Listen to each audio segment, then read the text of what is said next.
Hi everyone, welcome back to my channel UPSC is Easy. My name is Shreya Rajan. We are going to continue with chapter Panchayat. In the last lecture हमने देखा कि 73rd Constitutional Amendment Act क्या है, उससे क्या चीज़ें add हुई हैं हमारे कॉन्स्टिट्यूशन में. आज हम शुरू करने वाले हैं विथ फाइनेंसेस. तो स्टेट लेजिस्लेचर एक्चुअली क्या कर सकती है? स्टेट लेजिस्लेचर ऑथराइज कर सकती है पंचायत को कि पंचायत लेवी कर पाए, कलेक्ट कर पाए, अप्रोप्रिएट कर पाए taxes, duties, tolls, fees etcetera. इसके अलावा स्टेट असाइन कर सकती है पंचायत को टैक्सेस, ड्यूटीज, टोल्स एक्सेट्रा जो कि स्टेट ने लेवी किए हों और कलेक्ट किए हों. ठीक है, बाय लॉ ये सब स्टेट कर रही है. क्या कर रही है? या तो ऑथराइज कर सकती है पार्लियामेंट को कि वो लेवी कर ले, कलेक्ट कर ले, अप्रोप्रिएट कर ले टैक्स, ड्यूटीज एक्सेट्रा, या तो असाइन कर सकती है पंचायत को सच ड्यूटीज, टैक्सेस एक्सेट्रा जो कि वो स्टेट मतलब कि खुद लेवी और कलेक्ट कर रही हो. State by law can provide for grants in aid from consolidated fund of the state. Important, state के कंसोलिडेटेड फंड से it can provide for grants in aid to the panchayat. इसके अलावा it can constitute such funds for crediting all monies respectively by or on behalf of the panchayat and also for the withdrawal for such monies therefrom. ये सारे decisions जो है state by law बना सकती है. It is empowered to do so.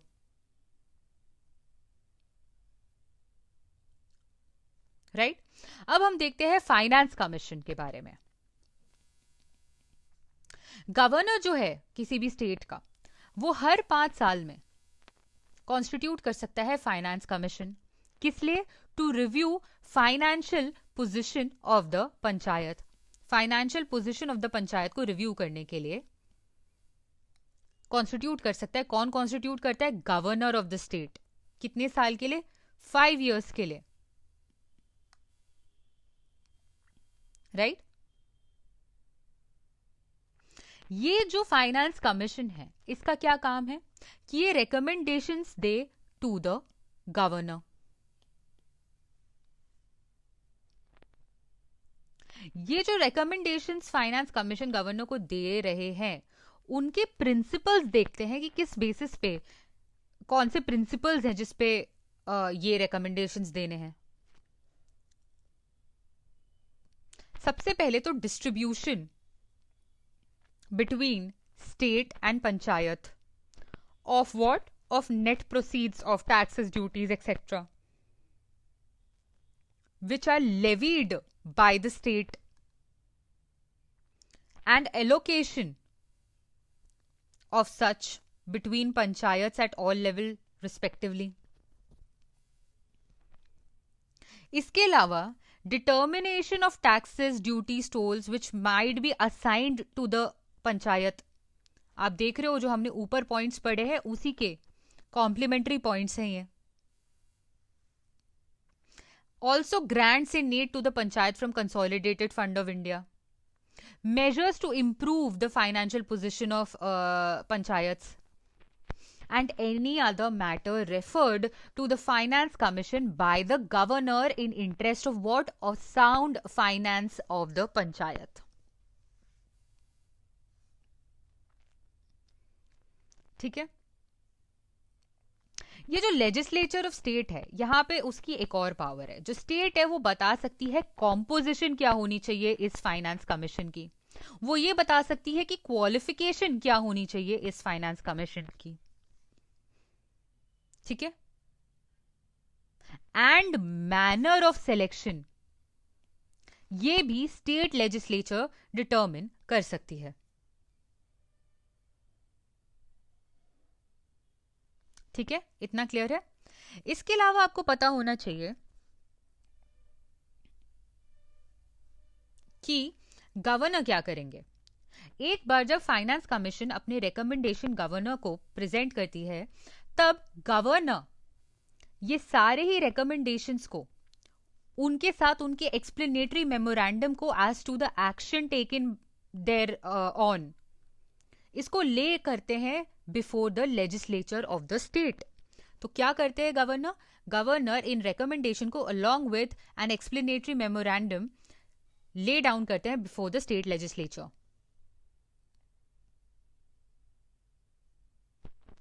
Central finance commission की यहां पे हम थोड़ी सी बात कर लेते हैं। सेंट्रल फाइनेंस कमीशन भी सजेस्ट कर सकता है ऐसे मेजर्स जो कि नीडेड हैं to augment the consolidated fund of the state, to supplement the resources of panchayat in the state. Very important. ठीक है, ऑब्वियसली ये जो चीज है ये on recommendation of finance commission of the state हो रही है, but on the basis of that हो रही है, बट यहाँ पे सेंट्रल फाइनेंस कमीशन भी सजेस्ट कर सकता है measures to augment consolidated fund of the state to supplement the resources of panchayat. ये आपको याद रखना है। ऐसा नहीं है कि यहाँ पे सेंट्रल फाइनेंस कमीशन का कोई रोल ही नहीं है। ठीक है, इसके अलावा हम देखते हैं ऑडिट ऑफ अकाउंट्स। स्टेट जो है, स्टेट लेजिस्लेचर, वो बाय लॉ क्या कर सकती है? प्रोविजंस बना सकती है किस चीज के लिए? Maintenance of accounts by panchayat and उसकी ऑडिटिंग के लिए। अब हम देखते हैं application to the union territories. ठीक है, क्या ये जो पार्ट है, प्रोविजंस इस पार्ट के जो कि पंचायत जो हमने अभी तक पढ़ा, वो स्टेट्स पे तो अप्लाई हो रहे हैं, बट क्या ये यूनियन टेरिटरीज पे भी अप्लाई होंगे? तो आपको आंसर है yes, they can be applied to the union territories, but you have to remember one thing कि president जो है he may direct that they would apply to a union territory subject to such exceptions and modifications as he or she may specify। तो वो direct कर सकते हैं कि ये जो पार्ट है वो अप्लाई होगा यूनियन टेरिटरी में, लेकिन उसके साथ साथ वो एक्सेप्शंस और मॉडिफिकेशंस भी कर सकते हैं कि इस एक्सेप्शन के साथ ही अप्लाई होगा या इस मॉडिफिकेशन के साथ ही अप्लाई होगा। एग्जेम्प्टेड स्टेट्स की अगर हम बात करें तो ये जो है 243M ये डील करता है विद एक्सेप्शंस कि ये जो पार्ट हमने पढ़ा है पंचायत का, ये कहां अप्लाई नहीं होगा। तो सबसे पहले तो you must know that it will not apply to the state of Nagaland, Meghalaya and Mizoram. Very important for you to remember. Mizoram में नहीं अप्लाई हो रहा है, नागालैंड में अप्लाई नहीं हो रहा है, एंड मेघालय में अप्लाई नहीं हो रहा है।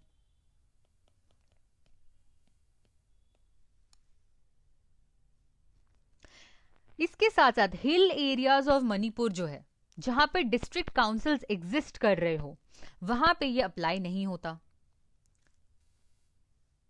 दार्जिलिंग डिस्ट्रिक्ट ऑफ वेस्ट बंगाल जो है, जहां पे दार्जिलिंग गोरखा हिल काउंसिल है ऑलरेडी, वहां पे ये अप्लाई नहीं होता। इतना क्लियर है यहां तक?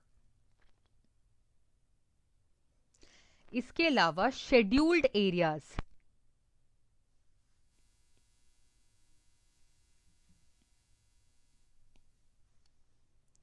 scheduled areas and tribal areas in state, यहां पे ये अप्लाई नहीं होता। Scheduled areas and tribal areas जो है स्टेट्स के, वहां ये अप्लाई नहीं होता। एट प्रेजेंट अगर आप देखें शेड्यूल्ड एरियाज, तो वो कहां कहां आपको देखने को मिलेंगे? आंध्रा, तेलंगाना। ठीक है, हम शेड्यूल्ड एरियाज की बात करें एट प्रेजेंट। इसके अलावा झारखंड, छत्तीसगढ़, ठीक है, एमपी, महाराष्ट्र, गुजरात। अभी तक कितने हुए? 1 2 3 4 5 6 7। ठीक है, एंड ओडिशा, राइट। ठीक है, आंध्र, तेलंगाना, झारखंड, छत्तीसगढ़, गुजरात, हिमाचल प्रदेश, महाराष्ट्र, मध्य प्रदेश, ओडिशा एंड राजस्थान।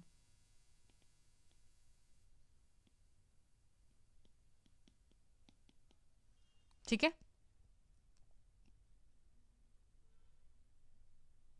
इतना क्लियर है? तो ये 10 स्टेट्स में शेड्यूल्ड एरियाज हैं और ये यहां पर अप्लाई नहीं होता पंचायत का जो अभी तक हमने पढ़ा है। कहाँ कहाँ पे शेड्यूल्ड एरियाज है? आंध्रा, तेलंगाना, झारखंड, छत्तीसगढ़, ठीक है, एमपी, महाराष्ट्र, गुजरात, इसके साथ राजस्थान, हिमाचल प्रदेश एंड उड़ीसा। ठीक है, कैसे याद रखना है आपको? आंध्रा, तेलंगाना, ठीक है, झारखंड, छत्तीसगढ़ एंड उड़ीसा एक साथ पढ़ लो। ठीक है, एमपी, महाराष्ट्र, गुजरात, राजस्थान एंड हिमाचल प्रदेश। ठीक है, इतना क्लियर है? और 10 ट्राइबल एरियाज हैं कंट्री में अभी। ये जो 10 ट्राइबल एरियाज हैं 4 स्टेट्स में, ऑटोनमस डिस्ट्रिक्ट्स, ये 4 स्टेट्स कौन से हैं? असम है, मेघालय है, त्रिपुरा है एंड मिजोरम है। ठीक है, मेघालय, मिजोरम, असम एंड त्रिपुरा। तो यहां पे ये अप्लाई नहीं होता, राइट? हाउएवर पार्लियामेंट क्या कर सकता है? पार्लियामेंट बाय लॉ एक्सटेंड कर सकता है provisions of this part two scheduled areas and tribal areas subject to such exceptions and modifications as it may specify।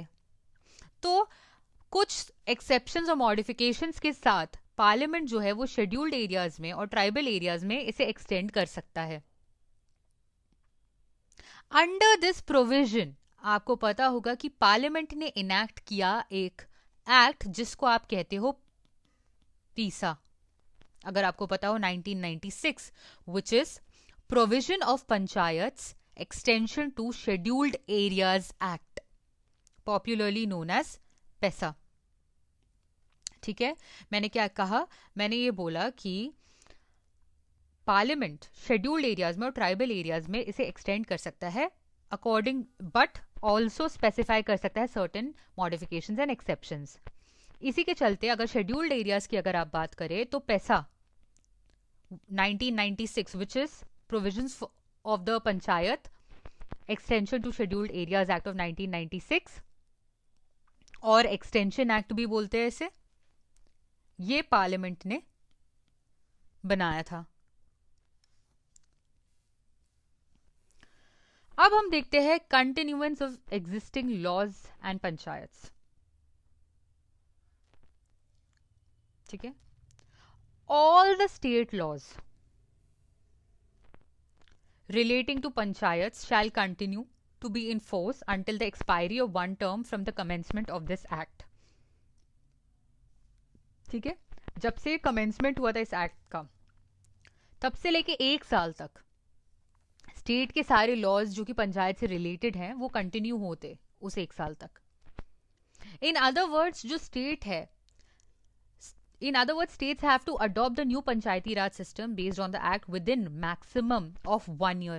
तो 1 साल का टाइम पीरियड दिया गया था कि स्टेट इसे अडॉप्ट करे। कब से? 24 अप्रैल 1993 से। ठीक है, which was the commencement day of this act. However, all the panchayats existing immediately before the commencement of the act shall continue till the expiry of their term unless dissolved by the state legislature sooner। मतलब already अगर exist कर रहे थे panchayat systems तो वो कब तक continue करते? अपने एक्सपायरी, अपने टर्म की एक्सपायरी तक कंटिन्यू करते, या तो उन्हें पहले ही डिसॉल्व कर देती उनकी स्टेट। ठीक है, तो अब आप देखेंगे इस वजह से कॉन्सिक्वेंटली जो सारे स्टेट्स हैं उन्होंने पंचायती राज एक्ट्स को 1993 और 1994 में अडॉप्ट कर लिया। In accordance to what? In accordance to the 73rd constitutional amendment act of 1992। ठीक है, अब हम पढ़ रहे हैं आर्टिकल 243O। ठीक है. Bar to interference by courts in electoral matters. ये जो एक्ट है ये बार करता है interference by courts in electoral matters of panchayat. ये डिक्लेयर करता है that the validity of any law relating to the delimitation of constituencies और the allotment of seats to such constituencies can not be questioned in any court. It further lays down that no election to any panchayat is to be questioned except by an election petition presented to such authority and in such manner as provided by the state legislature. ठीक है, क्या बोल रहे हैं? Validity of any law relating to delimitation of constituencies or allotment of seats to such constituencies made under Article 243K shall not be in question in any court. ठीक है, इसके अलावा no election to any panchayat shall be called in question except by an election petition presented to such authority in a manner that is provided for by legislature of the state. Right? इतना clear है?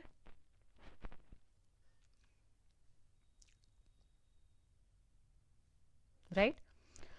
हमने 11th schedule last lecture में देख लिया था, but हम फिर से देख लेते हैं. इसमें आपको 29 फंक्शनल आइटम्स दिख रहे हैं with in the purview of panchayat. तो क्या है ये आइटम्स जो कि परव्यू में आते हैं पंचायत के, ये देखने की कोशिश करते हैं. 243G में ये मेंशन्ड है. Agriculture including agricultural extension, land improvement, implementation of land reforms, land consolidation and soil conservation, minor irrigation, water management, watershed development, animal husbandry, dairying, poultry, fisheries, social forestry, farm forestry, minor forest produce, khadi, cottage, rural housing, drinking water, fuel and fodder, small scale industries including food processing industries. ठीक है, libraries, cultural activities, markets and fairs, ferries, bridges, culverts, roads, waterways and other means of communication, rural electrification, distribution of electricity, important, non-conventional energy resources, poverty alleviation program, education, primary and secondary school, technical training and vocational education, adult and non-formal education, health, sanitation, welfare, hospital, primary health centers and dispensaries, primary health centres and dispensaries.